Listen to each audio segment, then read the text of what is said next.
And Yes, be sir. little louder. Yes, sir. Yes, sir. Am I audible? Close to the mic. Yes, you Yes, are sir. audible. Yes, sir. So good afternoon, everyone. I am introducing Dr. Sanjay Kumar Jain here.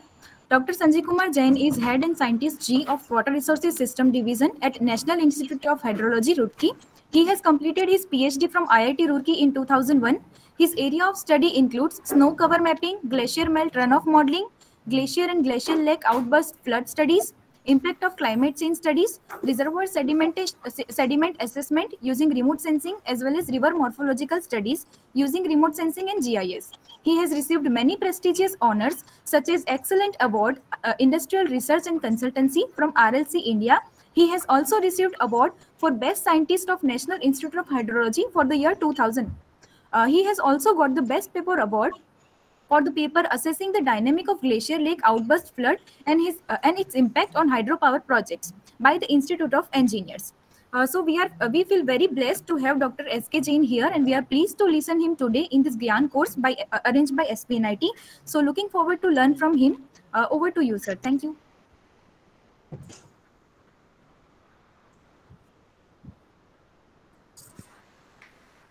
Yadavji, can I start now?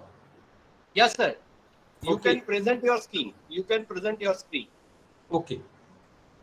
Good afternoon, everybody, and I am thankful to Dr. Yadav for giving me this opportunity, and to Dr. Ramesh. So now I am going to share my presentation.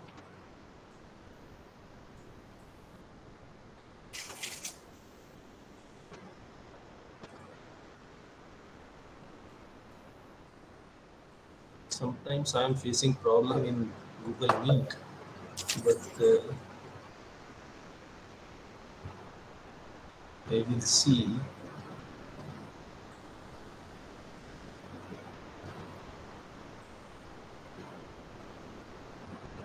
We can see your screen. Now it is okay? No, you have to, you select the file. Double click on it. I have already selected, and it is showing on the screen. Is it? No, your laptop screen is seen. Okay, when you select, you can go back and stop sharing.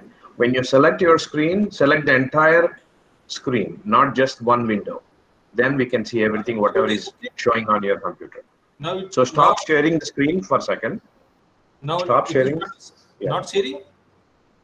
Yeah, first do the stop sharing. Okay. Then again go to start sharing, and then share the entire screen. It'll give you an option to share entire screen. Yes. Okay. Yeah.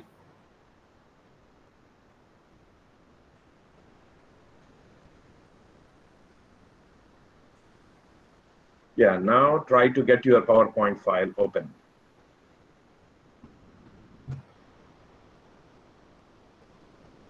Sometimes it is a problem I have seen in Google Meet. I'll try again.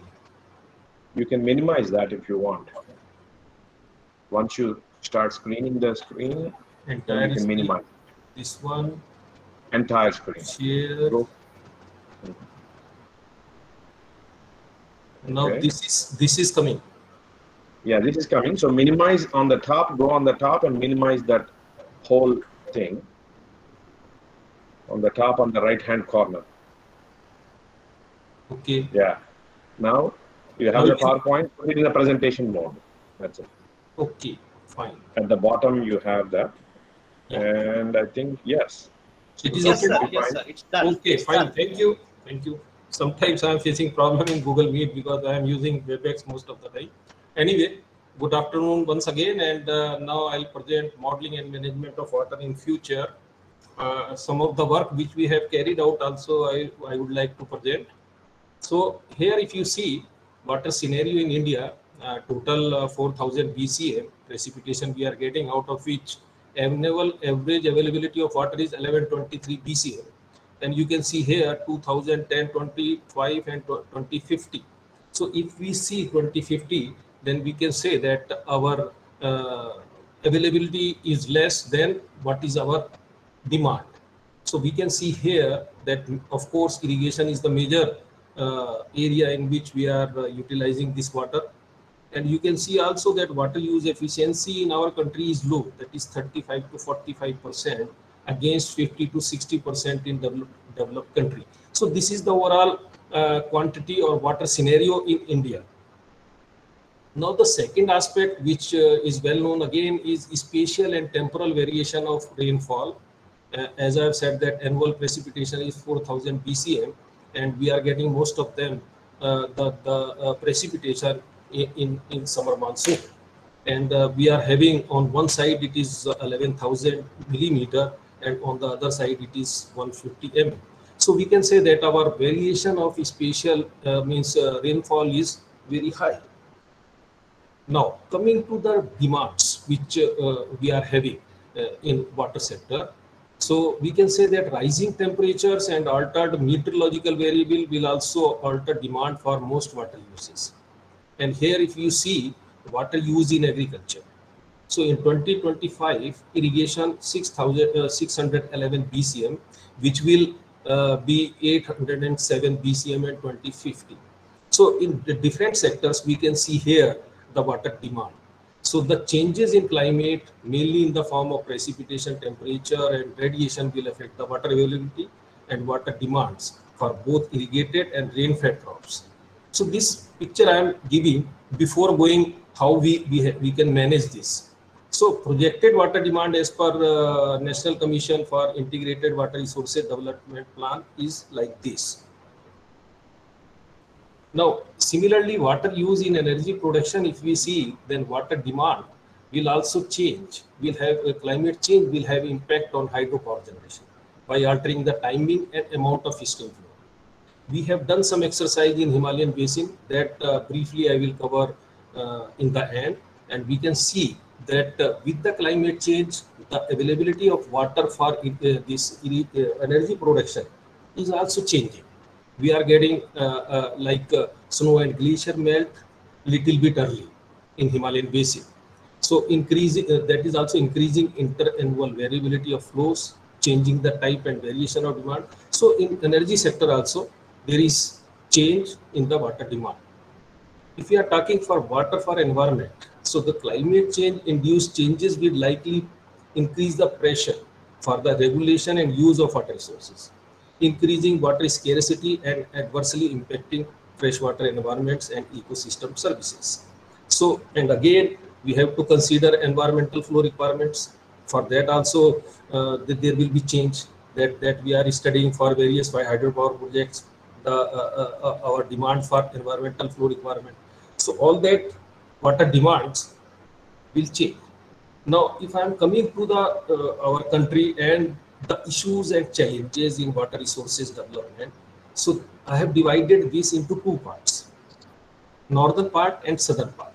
If we see what are the issues and challenges in the northern part, there we can say that rivers have highly seasonality. They have high seasonality, we have lot of hydropower potential, steep slopes, snow, glacier, impact of climate change on glaciers, glacier retreat, etc. is there. So that I'll also touch upon. We have done a lot of work in this particular area. Then large agriculture areas, that is under paddy and sugarcane. We can say that in Punjab and Haryana that covers, or in UP, that paddy and sugarcane. Floods due to intense rainfall, drainage congestion, large groundwater potential and exploitation, that is there in northern part, environmental degradation, and three major basins are international basins, that is there in the northern part. So these are some of the issues of the northern India.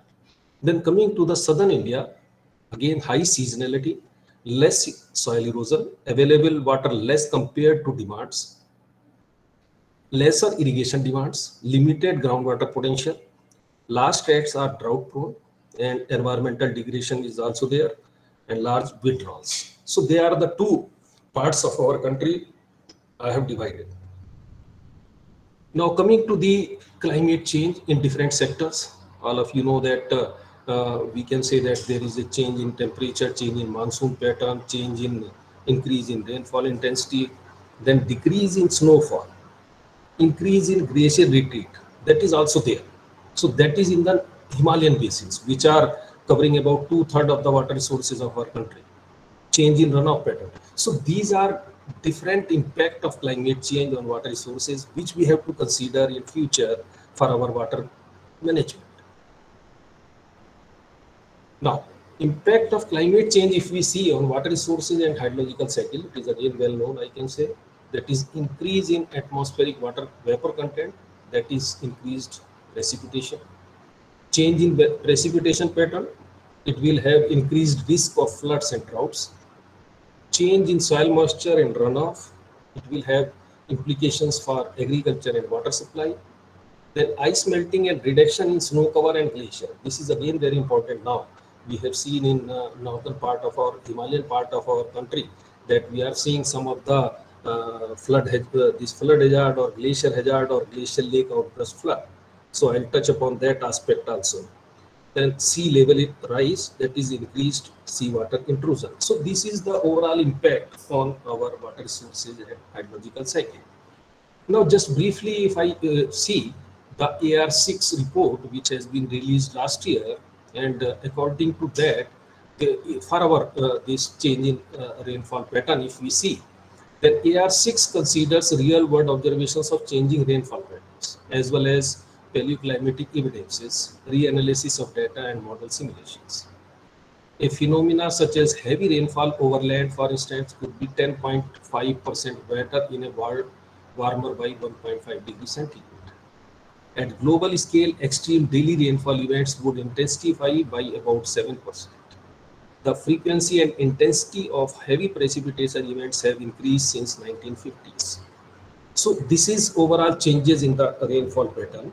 And if we go for ACI specific observations as per the AR6 report, then as per this recent historical observations, heat extremes have increased, while cold extremes have decreased.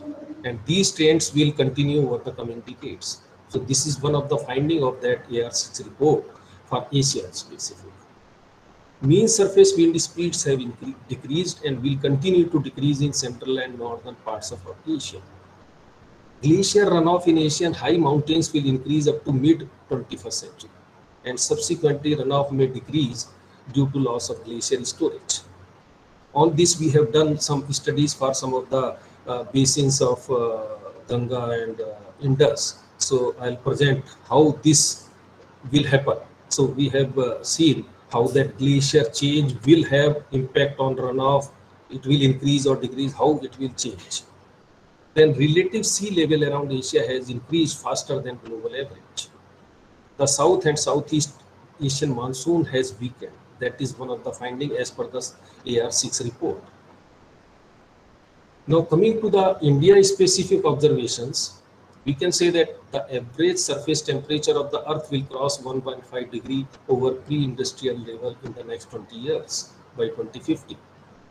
And we have seen that over the years, the temperature has increased. Global warming will have a serious impact on mountain ranges, retreating snow lines and melting. I'll skip now. The southwest monsoon has declined. This has been given for the first time, I think, in this AR6 report, in the AR report, over the past few decades because of the increase of aerosols. And changes in monsoon precipitation also expected, with both annual and summer monsoon precipitation projected to increase.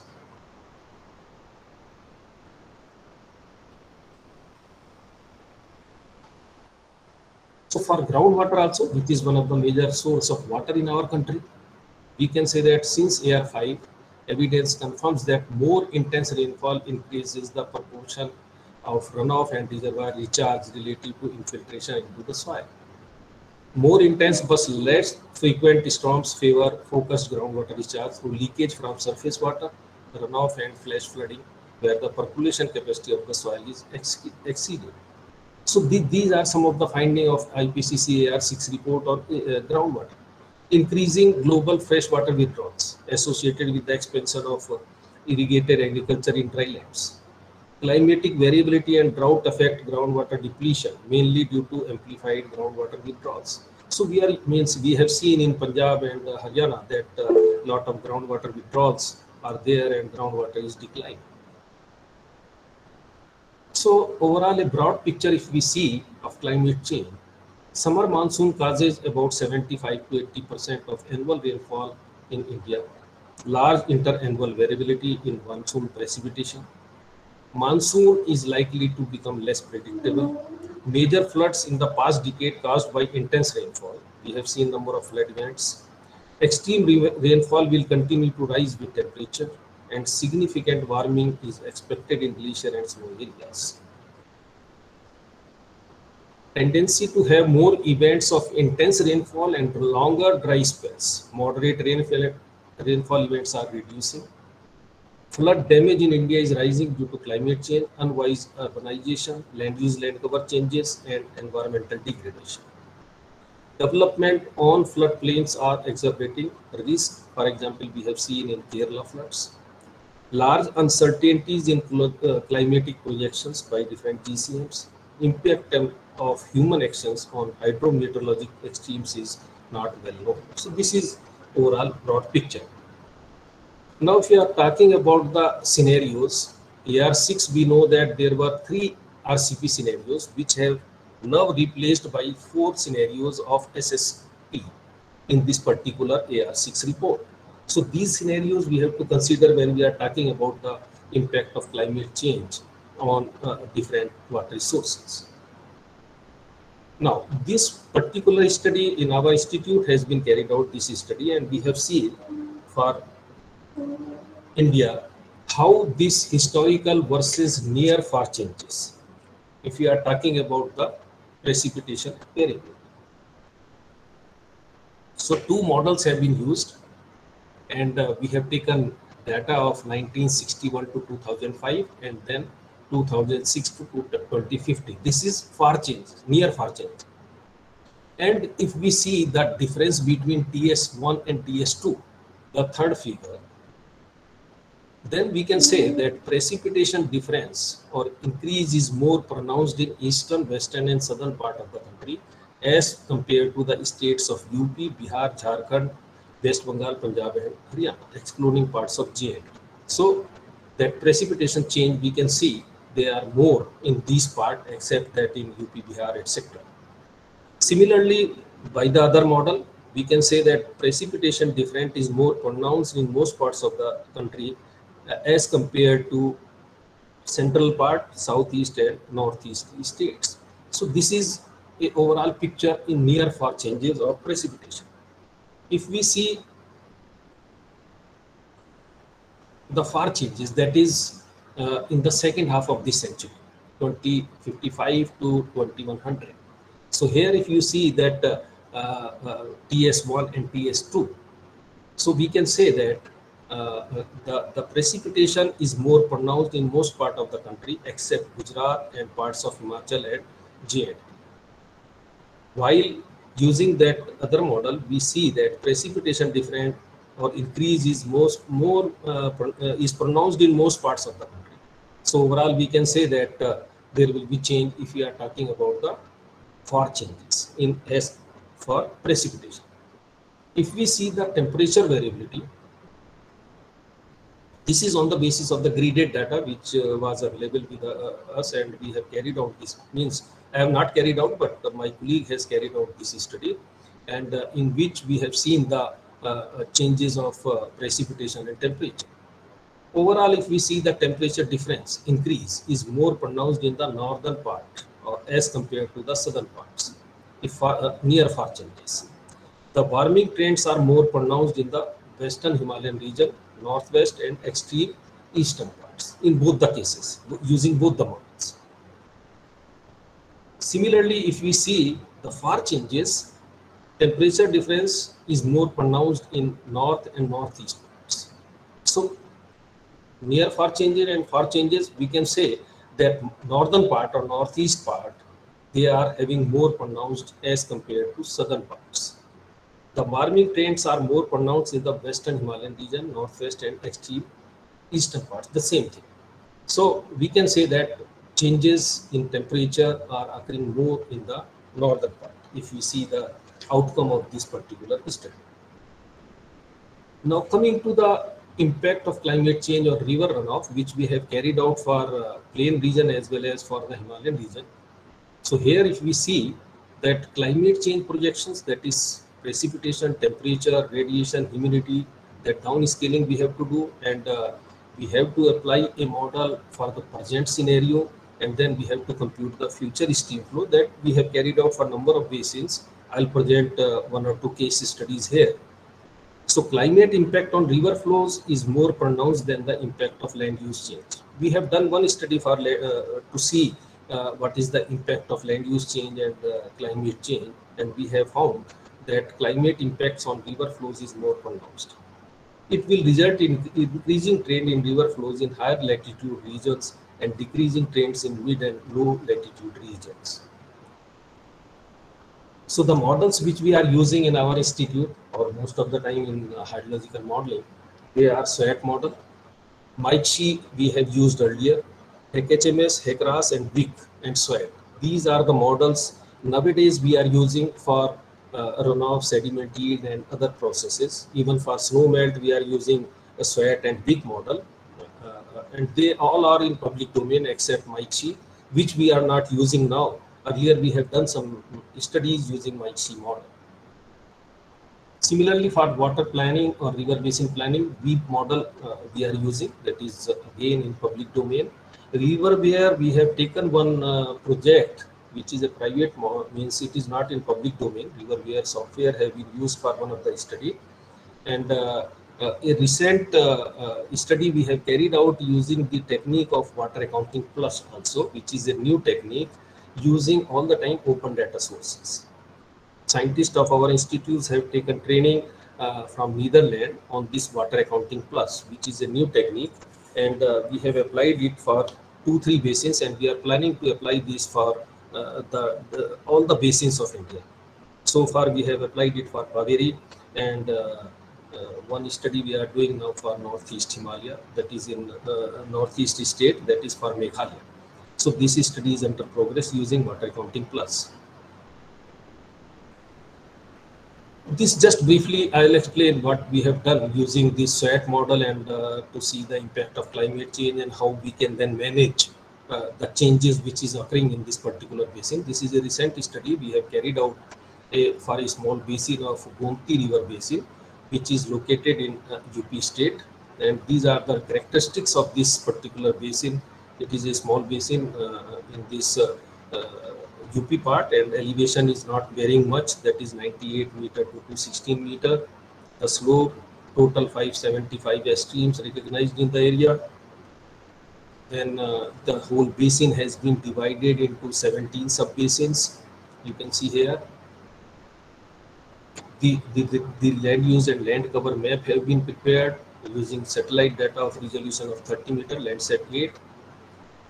And major area covered under this basin is under agriculture, cropland, fallow land, very little forest, built up area, and water and sparse vegetation of course is there.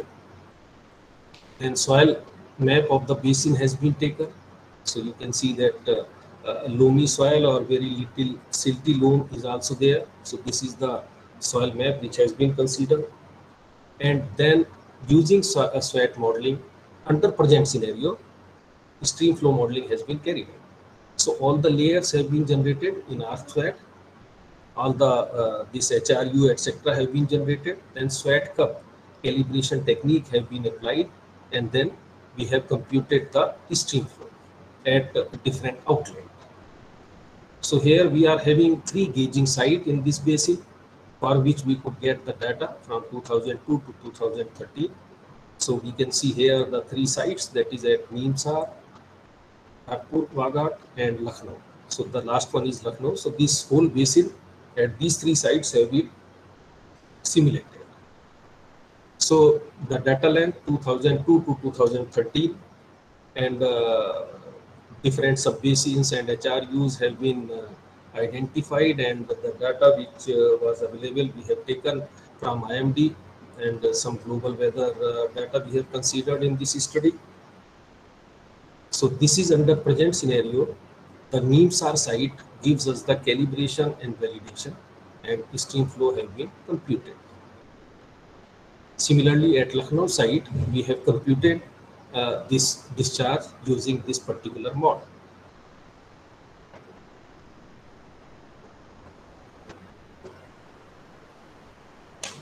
So overall, if we see the water balance, then the precipitation is in this basin is 1055 mm, out of which ET is account for about 50% or 48%. The runoff which is coming is 35%, and percolation to groundwater is 17%. So this is the overall water balance of this particular basin. Then change impact analysis for RCP 4.5 and 8.5 have been done in this particular basin, and we have found that temperature is rising, of course, using different models we have seen for RCP 4.5 and 8.5. Similarly, if we see here the monthly mean maximum minimum temperature for the period of near, mid and end century of RCP 4.5, so we can see here the maximum temperature is increasing by that much of percent change we have seen, and by the end of this century we can say here the maximum temperature change is 5.25%. So this is the change in temperature which has been seen in this particular basin. Similarly, RCP 8.5, so of course this is 10.98% change maximum temperature. And precipitation, if we see, that also is changing, and we have seen for RCP 4.5 and 8.5, the change by the end of this century is 23.82% or 24.87%. Means about that much of change near century, mid century and end century we found in this particular basin using this base period was 2002 to 2013, and we can see the variation in this particular basin for different scenario.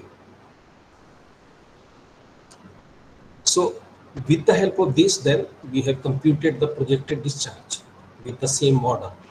So what we have found that the RCP 4.5 by the end of this century, the change in the discharge will be 24%.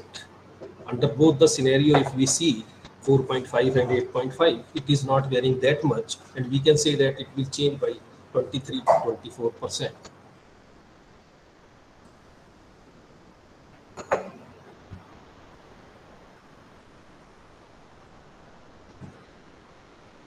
Projected water yield, if we see that water yield also in the water balance of SWAT we can compute. So RCP 4.5, we can say the total water yield in mm will decrease by 30% in case of RCP 4.5 by the end of this century. So means this type of study we have carried out for other basins as well, just to see what will be the impact of climate change, how we can manage that for the future water management. Then groundwater recharge also have been computed, and we have seen that groundwater recharge is also declining with the climate change. RCP 4.5 and RCP 8.5, that is 19.37% for 4.5 and 21% for RCP 8.5. So groundwater recharge is also changing. So we can say the imbalance between water withdrawals and recharge in this particular basin reduces groundwater levels due to the adverse effects of climate change. As a result, the river is drying up in the lean flow period. Under the RCP scenarios, the GCM models projected that the temperature and ET are rising in future. On the other hand, stream flow is declining. Projected groundwater table has been found continuously depleting due to low recharge to groundwater in future, resulting from less precipitation and excessive groundwater withdrawals. The rise and fall of water table in the depleted and shallow water table zones of aquifers, in which the one depends on the fate of the other, can be managed by scientifically planned recharge and extraction schemes. So we have to see how we can increase the recharge. and how we can manage that groundwater. So in this way, we can see how much water will be available, how much recharge will be available, and how we can manage that water in future. Now coming to the northern part of our country, which is again different from the southern part or the plain region, that is the cryospheric resource distribution. And if we see here, our country is covered by three major basins, that is Indus, Ganga and Brahmaputra, which covers the Himalayan part or northern part of our country, and they are snow and ice dominant. And if we see the contribution of these rivers, so it is about 64% of the total water resources. In Indus it is 206, in Ganges 488, and Brahmaputra 510 kilometer cube. The seasonal snow and glacial melt coming from the Himalayan rivers is a dependable source of water for irrigation, hydroelectric power and drinking water supply, which we are using in the plain region as well. Like Ganga is originated from Gomukh, and then it is flowing through UP and other regions like Bihar, etc. So we are using, means the main source of water in the upper reach is snow and glacier.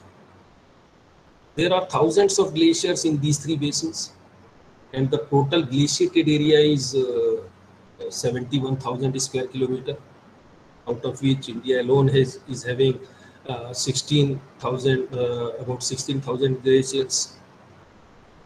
Number of glacial lakes in Himalayan region are increasing. That is another major area of concern in Himalayan region if we have to manage water resources of that northern part.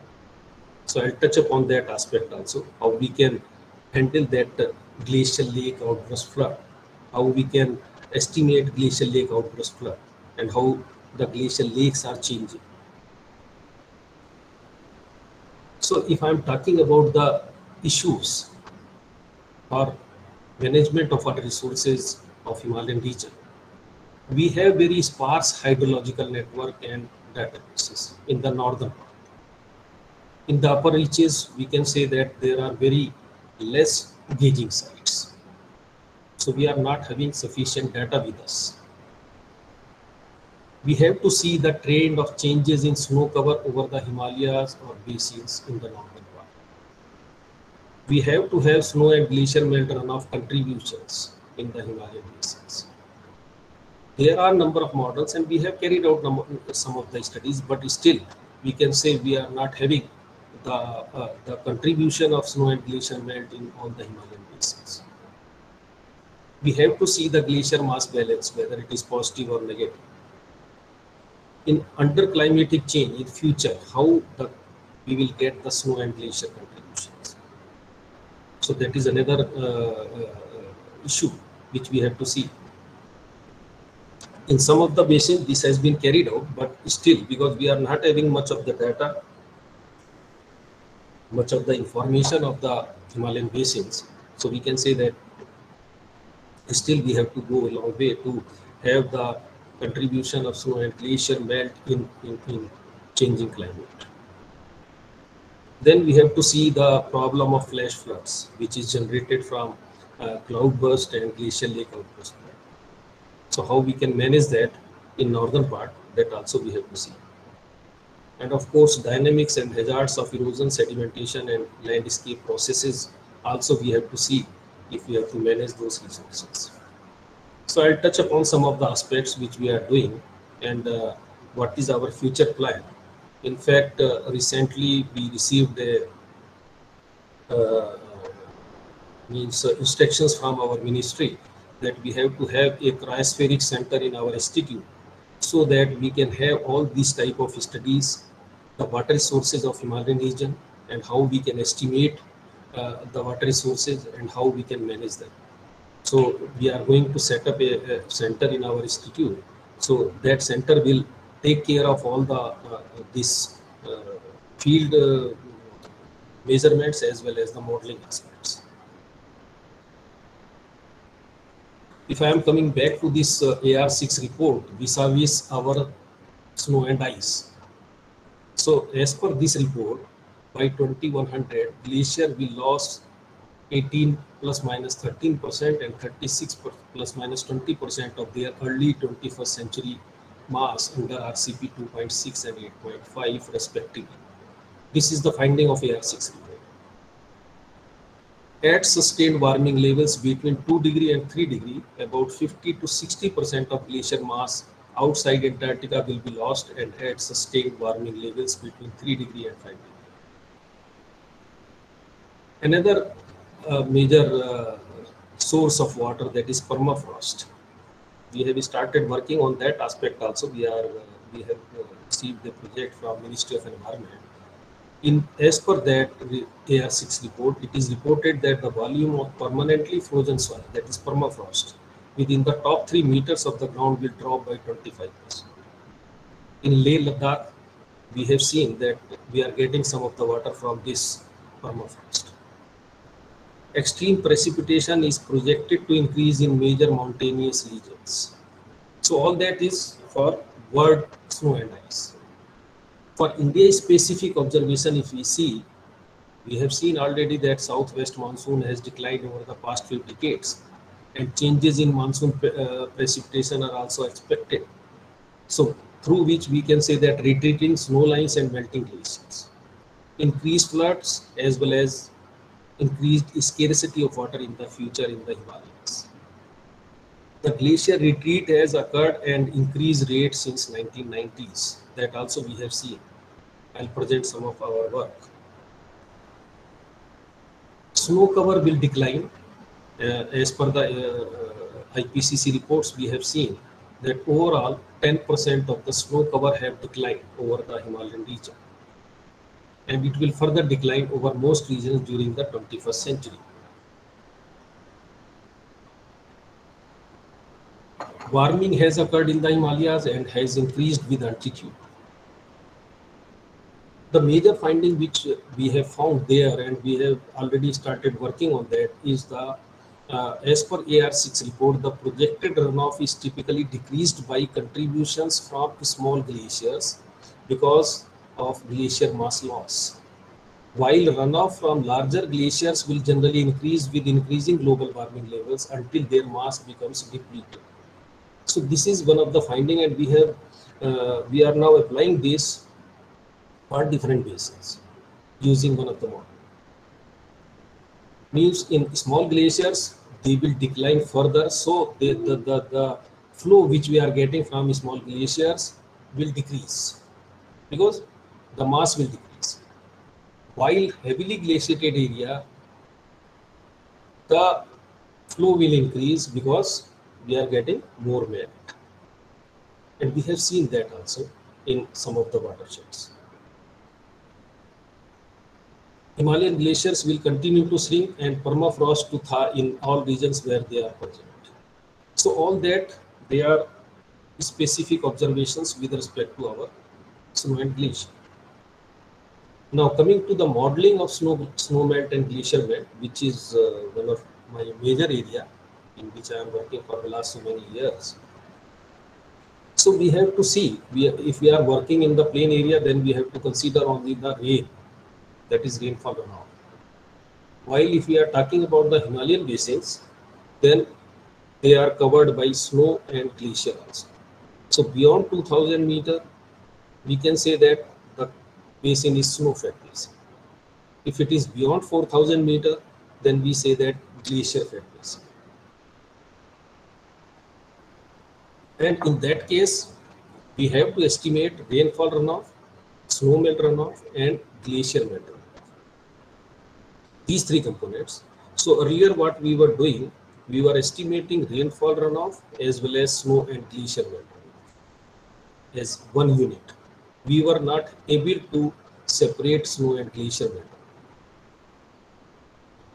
So if we see here that the model which we have developed in our institute, which is nothing but snow mode, we named that it is at snow mode, and right side you can see the flow chart. So the temperature, lapse rate, snow covered area, precipitation, form of precipitation, rain which is falling on the snow, it is creating rain melt. All that we have computed and estimated the total stream flow at the outlet. So our model is giving us rainfall runoff, snow melt runoff, and base flow. So that all we are getting from this model. So we have applied this model as well as other models in Himalayan basins like SWAT, WIC, SRM, and SPHY. So these modeling technique we are applying for number of basins.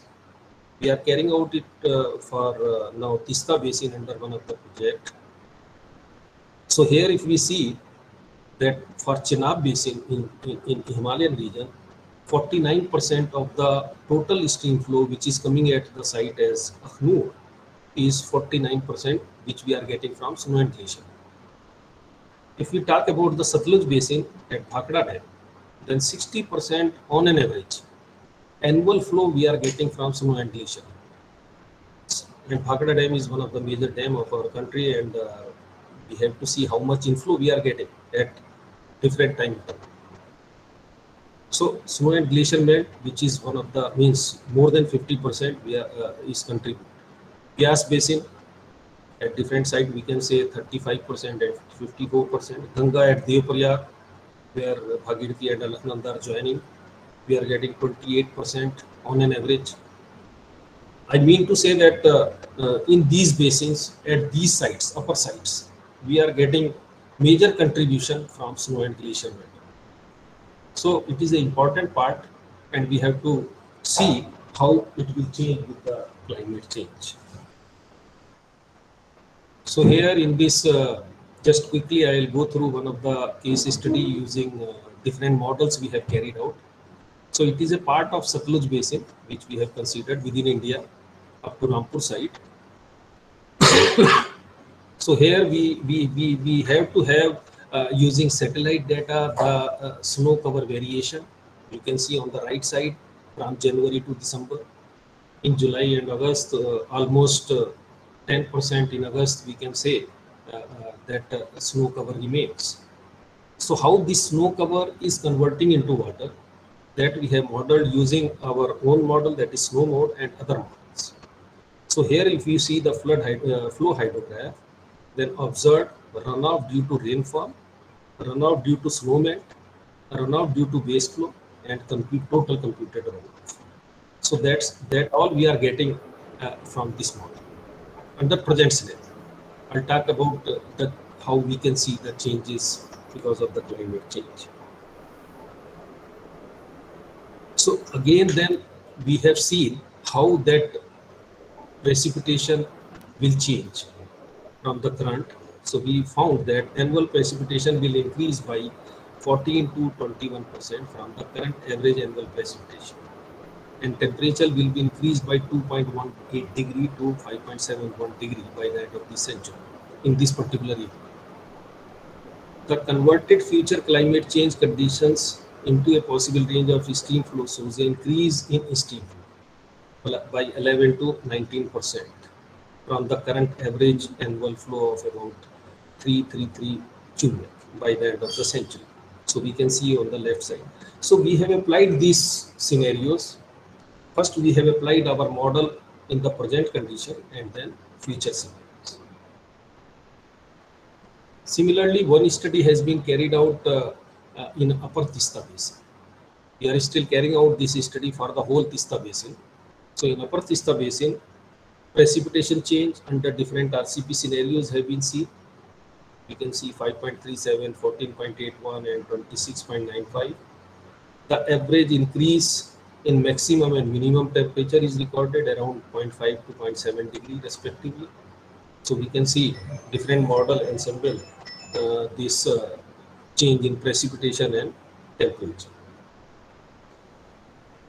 So here if we see the percentage change in snowfall amount, that is 3 to 5% decrease in the snowfall, and change in the snow plus glacier melt, that is increased by 0.68 to 8.59 under different RCP scenario. So total at this particular site, it is upper site. We are getting mostly the snow and glacier melt. Then one study we have carried out in Satluj, that is for Baspa basin, and some more basins now we are considering for this type of study, that is the change of glacier vis-a-vis change of runoff.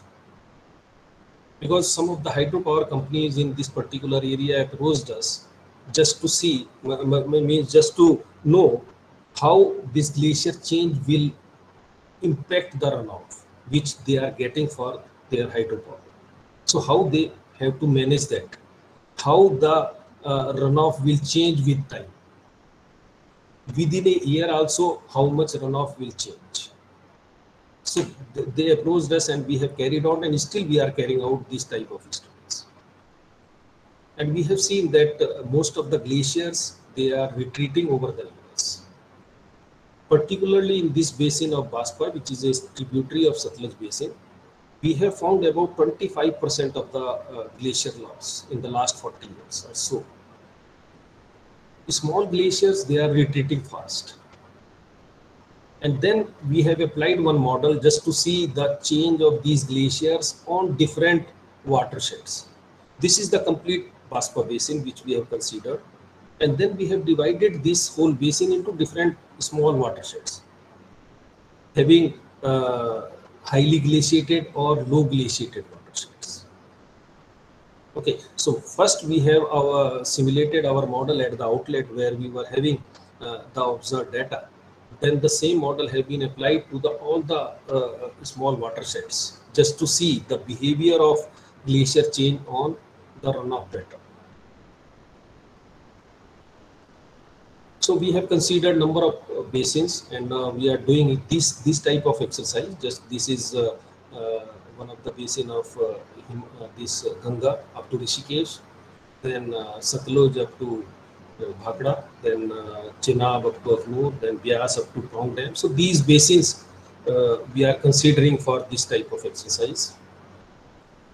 We have prepared glaciated map, how the glaciers are changing. So we have seen that in most of these basins, we have found that Satluj is losing more and more glaciers, like as compared to Upper Ganga basin.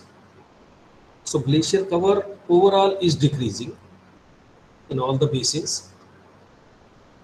Then we have taken these three basins, Teesta, Baspa and Ganga up to Rishikesh. So you can see these areas which we have considered: Baspa basin, Upper Ganga and Teesta. Elevation range you can see here, number of glaciers falling in these particular basins, glacier area as per the Rudolph glacier inventory, then glacier area in different years which we have computed using temporal satellite data. Okay, so we have found that glaciers are changing, means glaciers are reducing. So if we plot them with respect to elevation, then we have found that in Ganga we are having in high elevation zone more glaciers. So elevation wise glacier cover have been then plotted, and just to see how their melting or declining or retreating will be there. So in these three basins, if we see here, Baspa basin,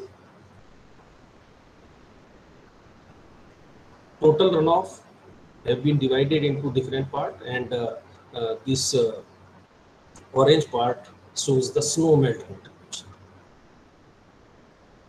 Gray part shows the rain contribution. Yellow part shows the glacier melt contribution, and blue part shows the base flow contribution. So if we see Baspa at Sangla, glacier runoff have decreased overall. I'll speak on the watersheds containing having in this particular whole basin. Snow melt runoff have increased from 50 to 56%. Ganga basin we have considered up to Deoprayag as well as up to Rishikesh, and we have found that glacier runoff have increased slightly at these points, while snow melt have decreased. Similarly, in Teesta basin, we have considered two sites, one at upper side and lower side also, and we have found that glacier melt runoff have further increased, while snow melt is not changed that much. So this is the overall basin which we have seen. Now, if this is the now I will again read that AR6 report recommendation or finding.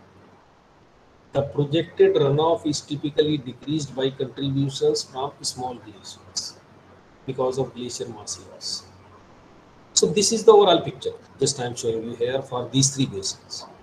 Now I'll come to this finding of AR6 report and why it is important and why we have to study more and more about the glacier change vis-a-vis our runoff, which is required by a number of purposes in future. So if we see here the glaciers, how they are changing, I have already covered, and you can see here in this slide that has been further divided into number of watersheds, small watersheds. I have given number of numbers. So number 1, this is watershed 1. Number 2, watershed 2. So watershed 2, we can see that it is heavily glaciated. So the whole basin means all the basins which we have studied so far, and we are planning to study number of other basins just to see the glacier behavior and the runoff change. So here if we see, we have divided that into small watersheds. Just first we have simulated our model at the outlet. Okay. SPHY, spatial hydrology model, has been applied on all these basins because this particular model is capable of separating snow and glacier. Like SWAT model or our snow mode model, they are not capable of differentiating between snow and glacier melt runoff. If we have to see how that glacier change will impact our glacier runoff, then we have to have this type of model. This model is also giving us the snow cover maps or glacier cover maps. So the maps which we have prepared from satellite data, we have compared them with the output which this model is giving.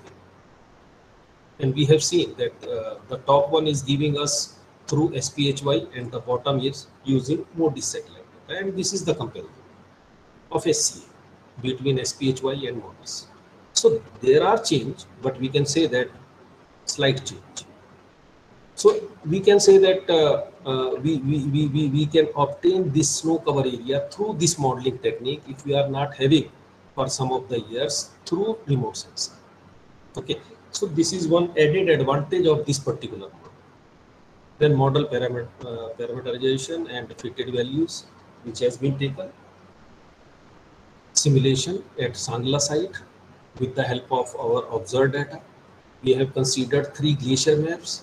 We have taken 2 this period of our observed data, 2000, 2011 and 2018 glacier map have been considered just to see the change of glacier vis-a-vis runoff. So this is the overall at the outlet.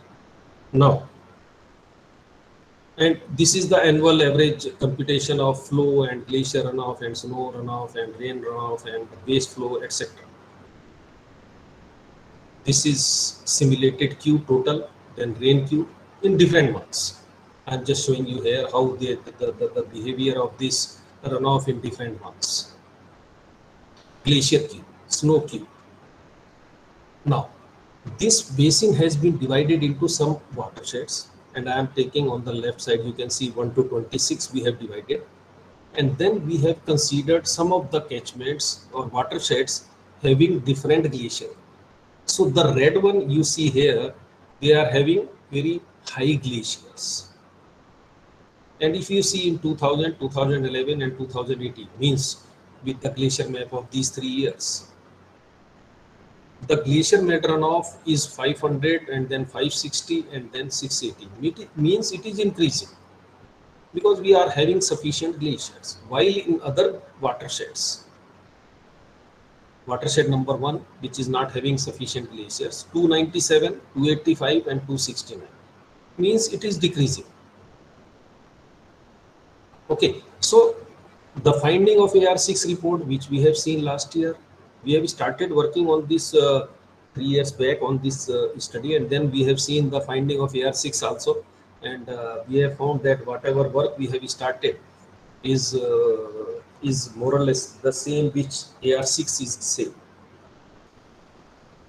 We published that, and when we sent this paper to Journal of Hydrology, so the reviewer comment, I still remember by all the reviewers, they said that this type of work is required for all the Himalayan basins.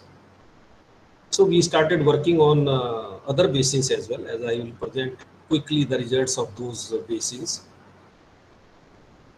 And now, within 2-3 months, now we are planning to apply the climate change also.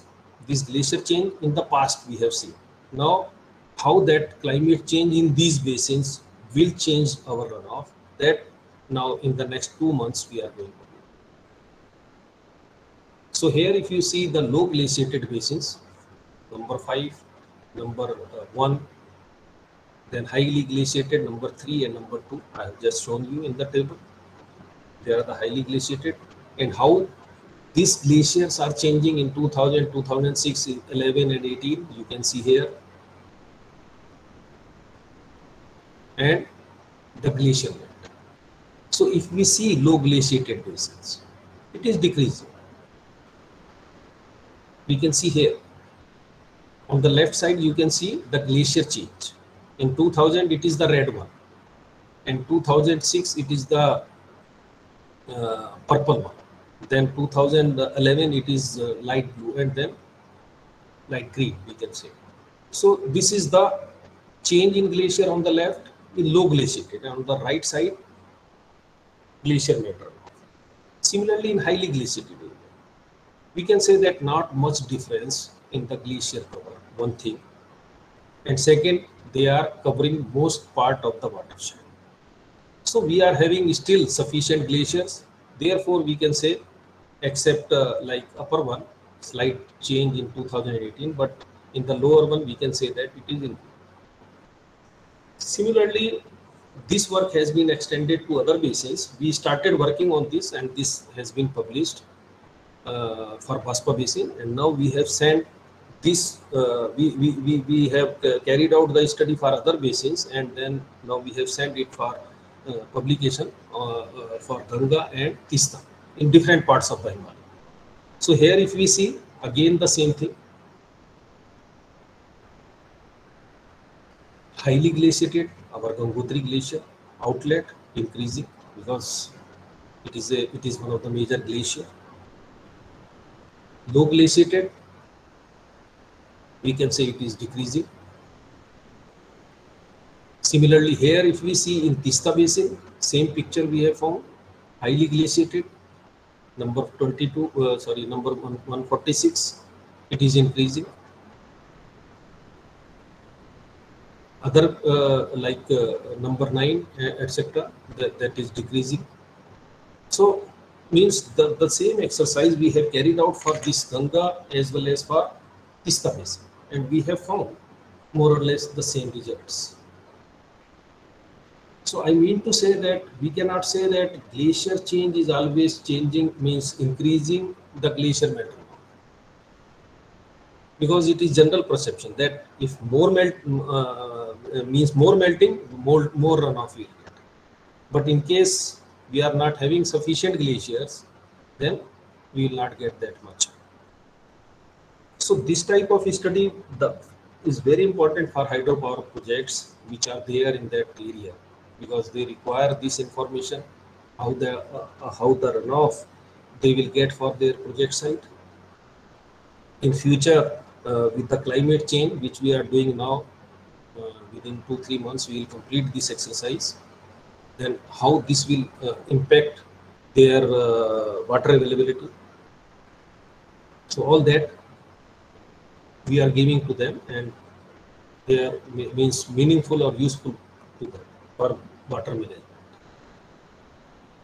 So this is one part, means we have carried out for number of basins so far, and still we are planning to apply this for other basins as well, just to see the behavior of these changes of snow and glacier, as well as with the climate change. Now, another important aspect which we are studying is the Glacial Lake outburst. Maybe you remember that there was a disaster in 2013, and before that there was in Parichu, there was a lake flood in Himachal Pradesh. After that, we started working on these type of projects for hydropower projects again, because they wanted to know how much flood they will get in case there is a breaching of lake in the catchment of that particular project. So they have to consider that for their power project in addition to the design. Recently, guidelines have been prepared by NDMA in which we were involved. Just a minute. Okay, so we were involved, and guidelines have been prepared in our country just to take care of these glacial lake outburst flood, and they are available on the website of NDMA. In 2020, they have been released. So we were involved in the preparation of the guidelines. What exactly we have to do in this type of exercise, just to see the water which is coming or flood which is coming to the project site or the settlement. So we have carried out number of projects. Recently, one project we have completed for Satluj Jal Vidyut Nigam Limited, in which they are planning to have 6 projects on Chenab Basin, which I have shown in this figure by red color, red circle. The lake which is vulnerable in that particular catchment have been identified on the basis of satellite data. So you can see that Samudra Tapu Lake, and then using hydrodynamic modeling, we have computed the discharge which will be available at the lake site and which will be attenuated at the project site. So this is at the last site I am showing you here, but at different sites we have given the value of the flood to the project authority so that they can consider that value while designing their project. Means we have to have this flood value in addition to our design. So this is one more thing which has been added because of this climate change. Because of the climate change, glaciers are retreating, and when glaciers are retreating, then more melting we are getting, and chances of lakes which are there in the mostly at the snout or in moraine dam lakes, like you can see here in this picture, they can increase in future and they may breach. And if they breach, then there will be heavy flood, which we have seen in case of Kedarnath. Chorabari Lake breached on that day, and a lot of debris along with water came into the downstream area and flooded the temple area and all that. So how much peak we will get at different points, that we have to have if we have to manage that this type of events if they are occurring. So we have done number of projects for in the last 10 years or so, and only last week also we received one request from Teesta Basin. There one of the project is coming up by some private player, so they also wanted to know if there is any chances of lake breaching and how much flood they will get at the project site. So this is another study which we have to take in Himalayan region beside our snow and glacier melt runoff to manage the water resources or water projects of that region. One recent project we have completed for DST, that is National Mission for Himalayan Ecosystem, in which again for different basins of Himalayan region we have computed the number of lakes, how they are changing, then how much lakes are vulnerable. Like in Satluj we have found 3 lakes which are vulnerable in Bias 2 and in Chenab 2. And then we have done glove modeling for all these lakes at number of points. If there is any breach, if there is any settlement, how much flood will be there, how much flood inundation will be there, all that have been given in that report. One more study also we have done because in Uttarakhand Himalaya especially, we have seen number of cloud burst events in the recent past. In 2010 to 2020, we have seen 57 events. So how they are occurring and in which region they are occurring, that analysis have been done, means hot spot analysis. And what are the solution? So we have seen that 66% of the cloud burst events have occurred between 1000 to 2000 meter. Red spots you can see on the right side. This is another disaster, we can say, that we have to manage in Himalayan region. And 80% of these cloud burst events occurred in the region with land surface temperature ranging from 18 to 28. Just we have done the hot spot analysis or survey of the last events. We have not done any modeling so far for the cloud burst. Low rainfall regions of the upper Ganga basin has recorded higher recurrence of such extreme events. So, means where are the chances of these cloud burst events? That analysis has been done on the basis of satellite data, on the basis of survey. We have visited hundreds of villages. We have done the survey of those villages, on the basis of which these findings have been given. So the solution is establishment of early warning system or Doppler radar or flood hazard zonation mapping. We have also done flood hazard zonation mapping for some of the stretches of Ganga in Uttarakhand, and we have given those flood hazard zonation mapping. Because after the event of 2013, Uttarakhand government have enacted that floodplain zoning bill, and they have given some of the tasks to us also, just to demarcate the area, how we have to manage if there is any flood. And of course, the non-structural measures, we know that it is floodplain zoning. So we have done that floodplain zoning, and we have given the solution. In case of cloud burst, the similar kind of zoning if we have, then we can reduce the losses. We cannot avoid that glof. We cannot avoid the cloud burst, but the losses we can manage that, the area. So this is all means the work which we have carried out. Then some of the challenges and how we have to manage that some of the this presentation we have given to our ministry, because they wanted to know what are the different challenges in climate change and how we can manage in future. So I'll present briefly about that also. So one of course challenge is assessment of uncertainties in the projections. How to develop more reliable and regional scale projections so that they can be applied in hydrological modeling. Uncertainty in future climate presents a key challenge for adaptation planning. Customization of climate models for Indian conditions are required. Migration, which is again because of climate change. Very large population live in the areas that are likely to get more floods and water stress.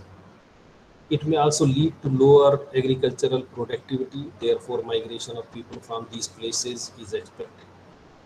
In coastal areas due to coastal flooding. In light of dependence on agriculture for daily subsistence and livelihoods, more floods, landslides, droughts and cyclones will increase vulnerability and lead to displacement. So migration also we have to manage because of climate change. Hydrological streams. As the extreme events are going to be more frequent and intense, it will be necessary to develop and strengthen infrastructure. We need to develop ways and means to store water made available during high flows to avoid damages and use it beneficially in dry periods.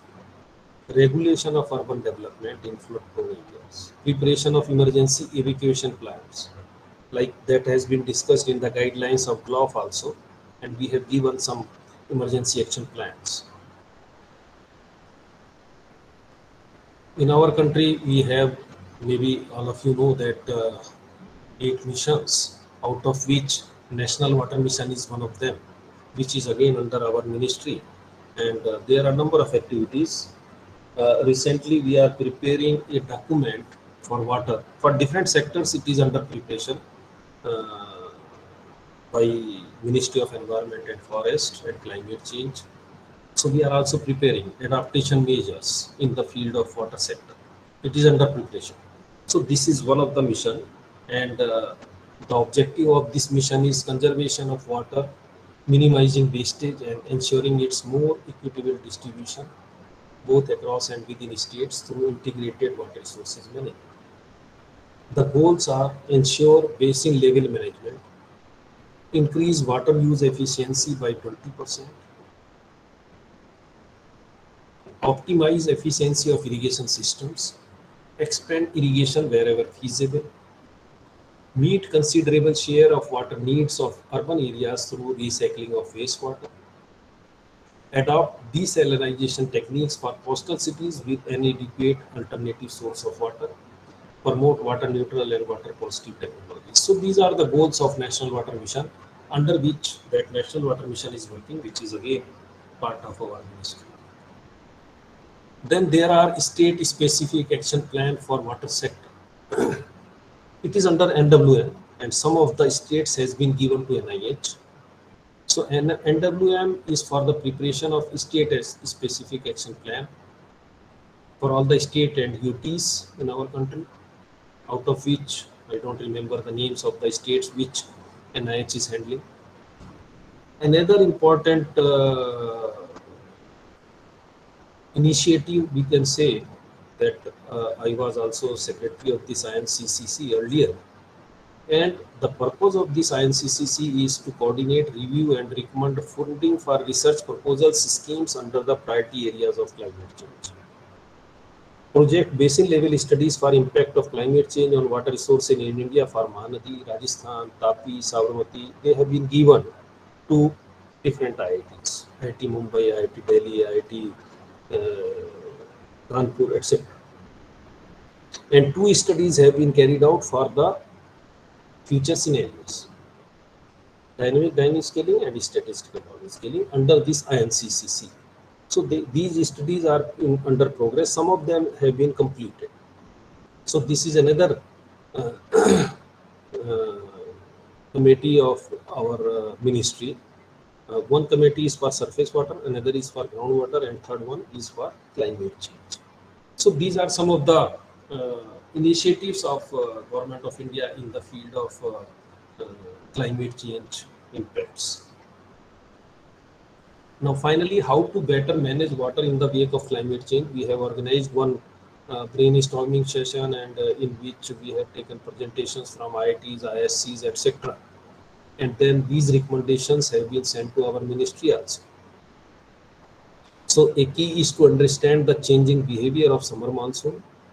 LULC and climate triggered changes in weather and catchment responses are going to be significant.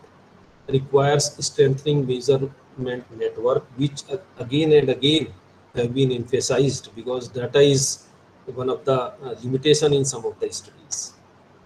So require long-term climate change prediction at regional scale and assessment of future water availability.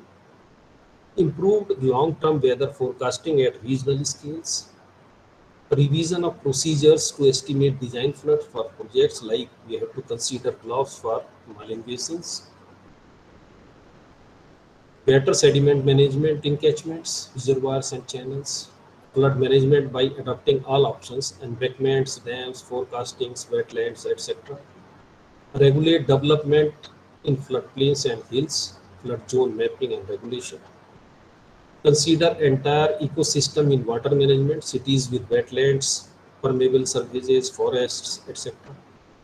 Of course, capacity building and governance. These are the 2 aspects which we have to see if we have to better manage water. Governance is one of them. Build bridges with stakeholders and social systems. That is again very important. Consider non-stationarity of hydrological data. research on impacts of climate change on water quality in rivers and lakes and their treatment, improve water and land productivity. Like I have said, that water accounting plus technique now we are using, in which we are estimating or computing water and land productivity. Use every opportunity for water conservation at different scales for flood, drought, and groundwater management. Revise performance norms to determine feasibility of projects. Some of them are very old, so we have to revise. Some of the studies, of course, require detailed scientific understanding of the causes and past trends behind climate change to understand the impact of changing climate variables on groundwater requirement and crop yields across various agroclimatic zones. To understand the interaction between surface water and groundwater in different hydrological settings across the country and impact of climate change on such interaction. The outcome can be used to finalize sites for water harvesting and manage aquifer recharge to optimize groundwater resources. Specific studies to tackle urban flood management, which have increased significantly in recent times. Further, there is a need to tackle issues of encroachment and congestion of natural drainage, and of course, assessment of snow and glacier cover, etc. So finally, the concluding remarks. Effective and regular monitoring of data and web-based information system. This is the need. Creation of additional storage and water transfer. Rainwater harvesting and artificial recharge. Adequate and effective regulation measures for water use allocation. R&D studies, of course, they will continue. They are in progress and will continue. Integrated water resources planning, development and management, the capacity building and awareness program. So this means how we have to manage water resources. This is the final remarks on the overall whatever I have said in the last 3-4 slides. So with this, I'm thankful to all of you, and now we can take up some of the questions in the remaining time. I'll stop sharing and thank you very much, sir. Very informative lecture. First, quickly, I'll take 1 or 2 questions. First question is, which GCMs were used in climate change projections?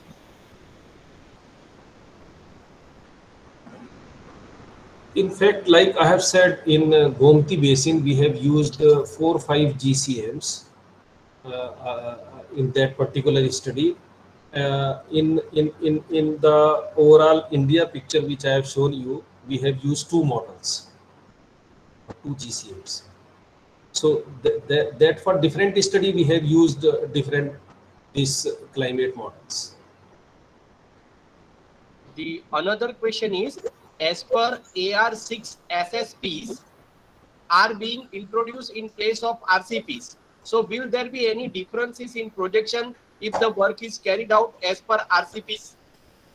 It is very difficult for me to say on this aspect actually. This I have seen only in the AR6 report, and earlier I have seen that socio-economic this thing have been considered when we are talking about climate change.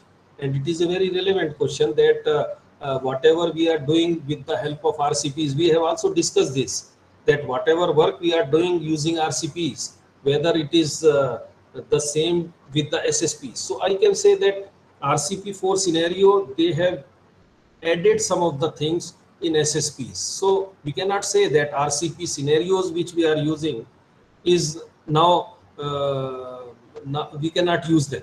So I will say that RCPs, and they are not synonymous, but some more thing have been added. Dr. T, are you there? Dr. Ramesh?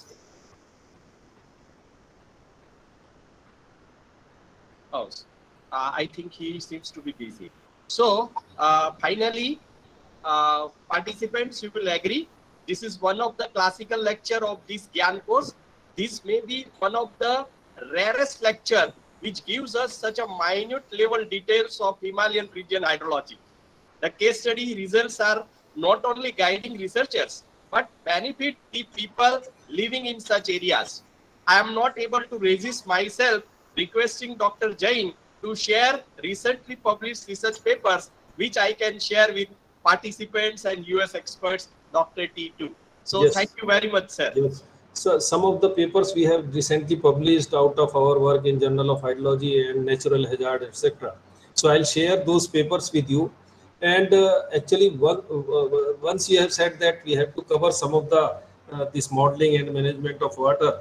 So at that time, I thought that we are working in Himalayan region, so I will give some idea or some of the work which we are doing in Himalayan region, so that at least they have some exposure. The students, I think most of the participants are students or research scholars. Most of them are research scholars, and 50% of the participants are from NIT and IITs. Okay. They are the research scholars from NIT as well as IIT. Yeah. So for them, this particular lecture will be very useful to them. Okay, thank you very much. And if anything more you require, like I will share some of the publications, but if anything more you require, I will be happy to share that, means in modeling or other aspects. Thank you very much, sir. Thank you so much. Thank you very much. Thanks.